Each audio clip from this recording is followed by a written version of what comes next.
Role-playing. It's tough. It's a bit intimidating. It's a little scary. It is. You're going into a game. It's all strangers. You've never seen these people before.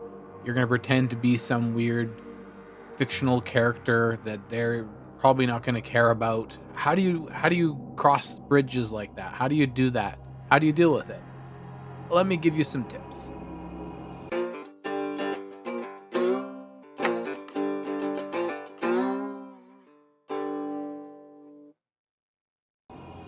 The first tip is determine if it's actually a role-playing campaign.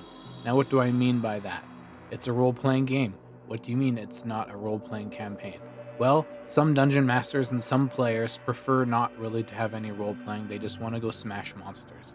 And I have no problem with that. However you want to play D&D, enjoy yourself. It's all good.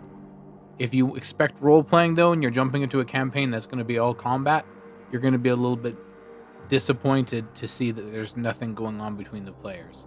But if that's okay with you, then just keep playing. If not, then you might probably want to find a different campaign somewhere else. All right, you found your people. They're roleplay heavy.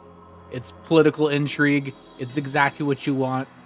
Here you go. Here you go. All right, but how do you do it? Well, first, I would advise taking really good notes. Don't just take notes about what the dungeon master is saying, but also take notes about what the players are saying, about their own characters. Listen to them. Really listen to them. You have to use your listening tools and really concentrate on that. Because that can be a little bit difficult because you really want to get your own personality out and everything like that. But part of it is that you want to have a bit of give and take. So you need to listen and contribute as well. I'd also advise you from asking questions that just will get you a yes or no answer.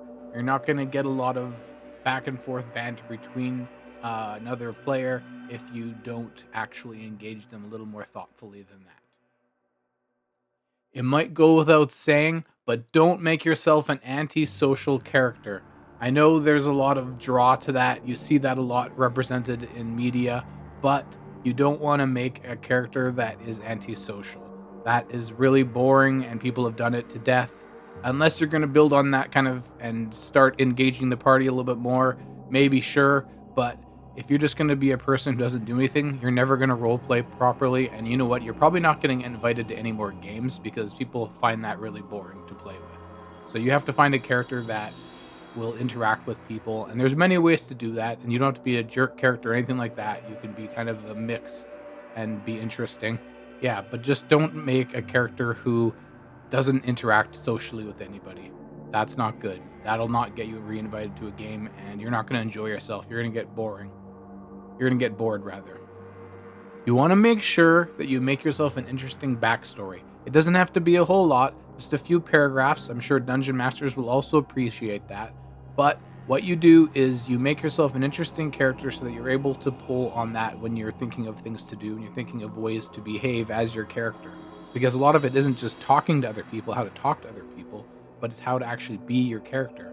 Now, I don't mean you have to adopt some kind of a voice or anything like that, but what you have to do is kind of imagine yourself as this character that you've created or that you've had given to you. If in some cases, you never know, you might not be able to use your own character.